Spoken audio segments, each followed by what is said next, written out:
Good morning, all the brothers and sisters. I'm happy to say a few words today on request of reimagining Doguling Tibetan settlement. The staff of reimagining Doguling Tibetan settlement came to me with a request to record a message to all the brothers and sisters at this time when we are going through a kind of hardship.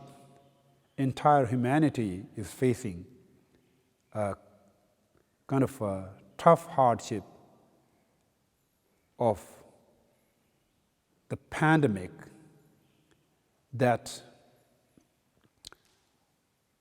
originated from China and had now spread all over the world. The pandemic with itself, it brought a lot of hardship to the human being, physical hardship, sickness, and mental hardship, confusion, fear, and hopelessness, and to many it also became a source of depression. At presently, people all over the world are fighting against a kind of unprecedented situation in their life. So it's quite natural if we are not mentally prepared well to get overwhelmed by this kind of pandemic.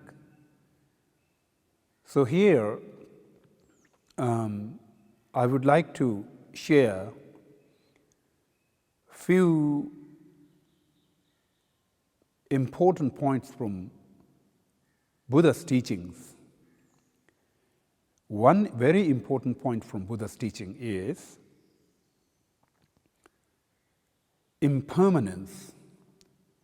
We always need to understand what is impermanence, and we need to contemplate on it as many times as possible in our life, if possible every day, so that if we come to realize and understand impermanence, then we won't be clinging to the present situation.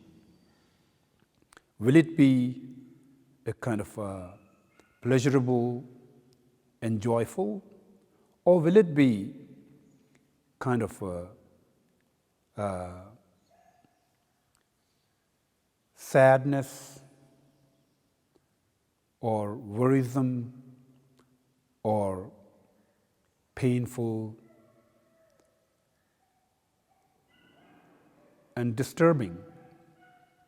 So first thing is to understand the impermanence nature of the phenomena, things that exist around us, so that then we will come to realize that these conditions are not going to persist forever. Somehow it will definitely come to cease, and we will definitely see a kind of a bright day after the darkness of pandemic. And then another important thing that Buddha taught is about the painful and suffering nature of our existence. It's really important to realize that, understand that, and contemplate on that. There are all different varieties of sufferings that we go through in our life. Birth, aging, sickness, and death, and getting separated from our near and dear ones, and encountering the enemies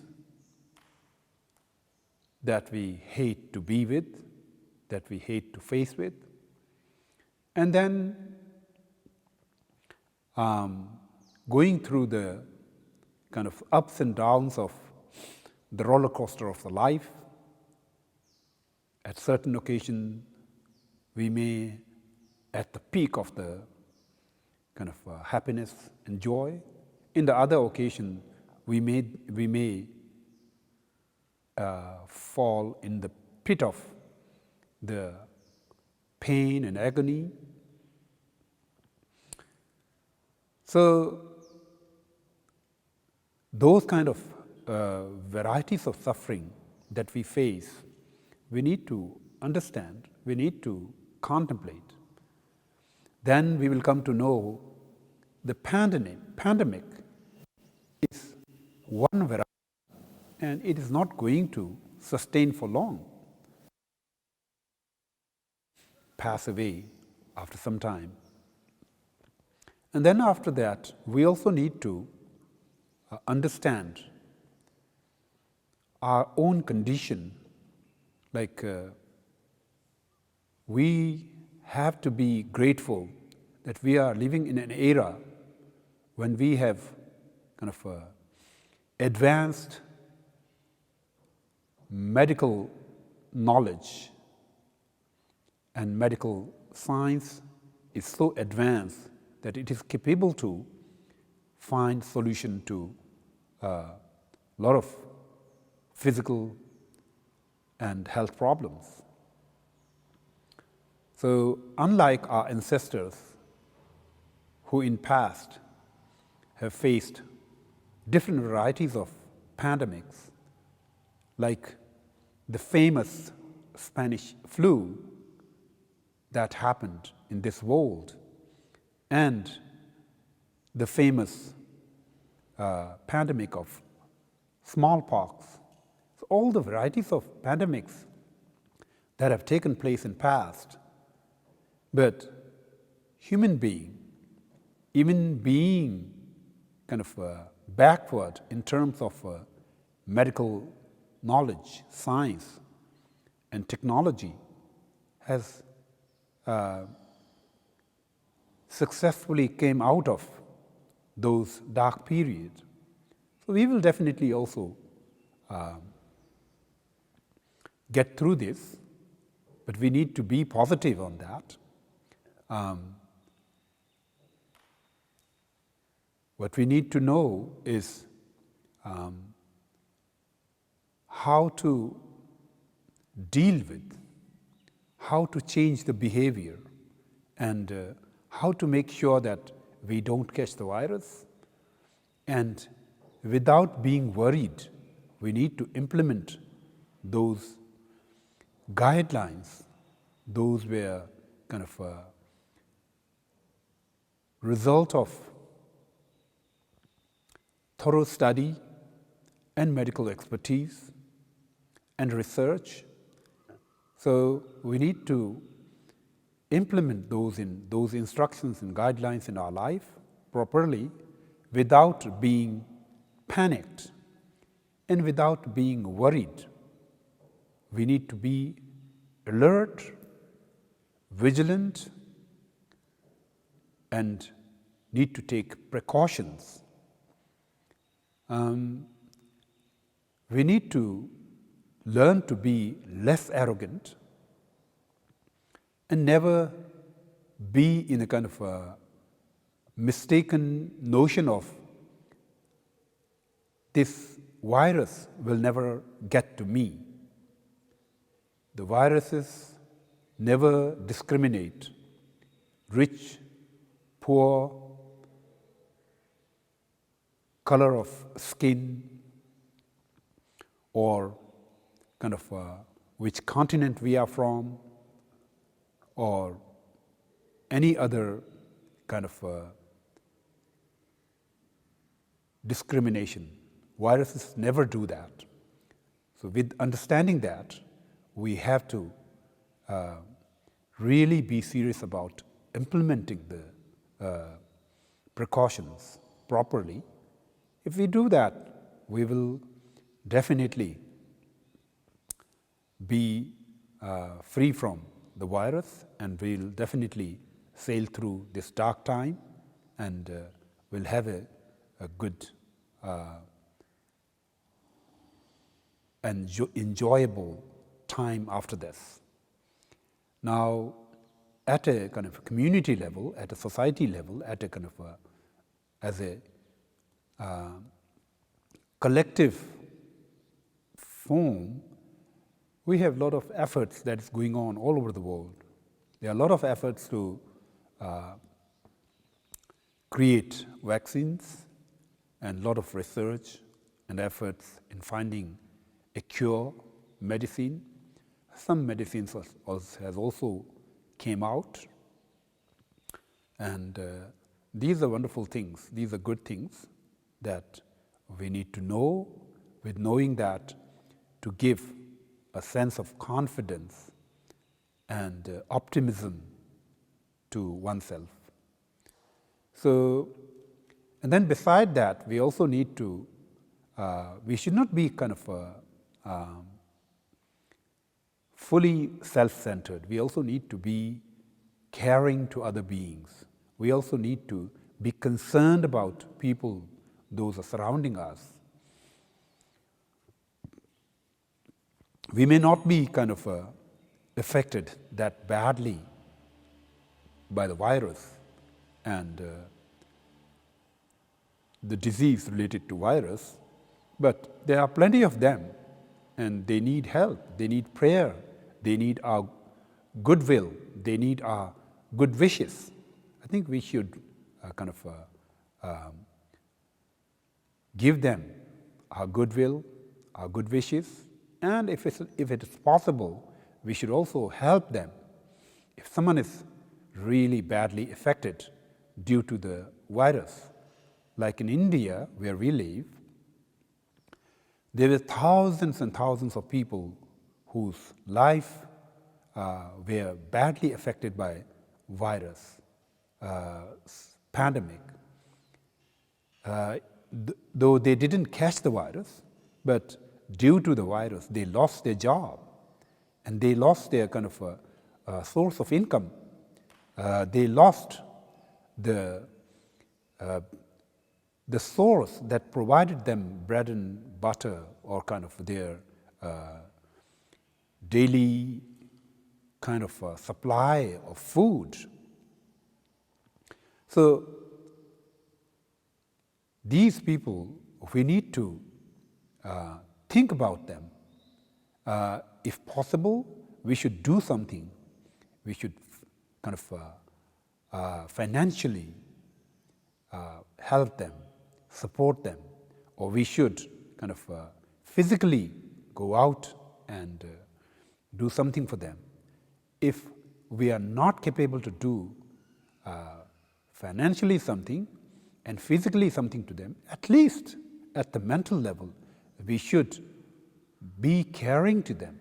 We should be kind and have sympathy to them. This is really important.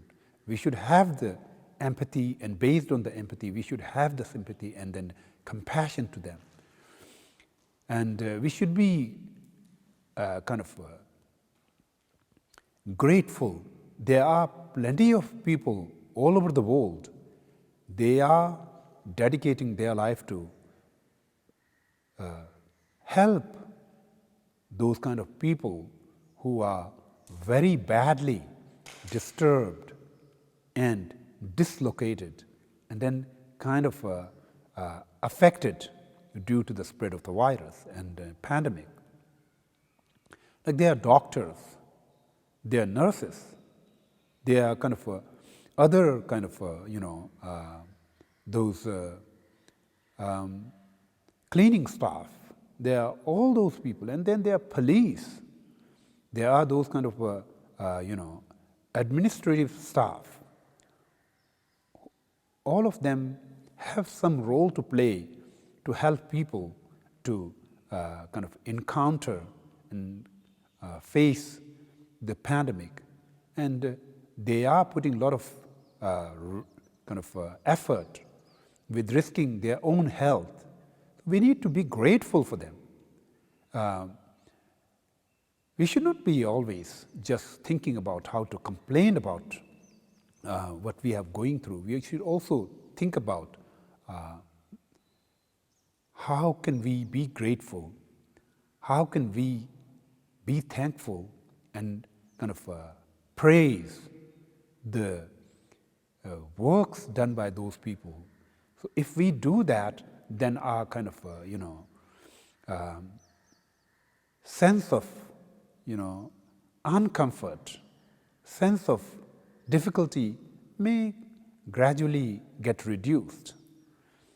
If we don't have a kind of a little sense of gratefulness to others, and then we are completely self-centered and then always thinking about one's own kind of comfort and ease, that could be kind of destructive to oneself and kind of damaging to the society. So it's really important that we should be grateful.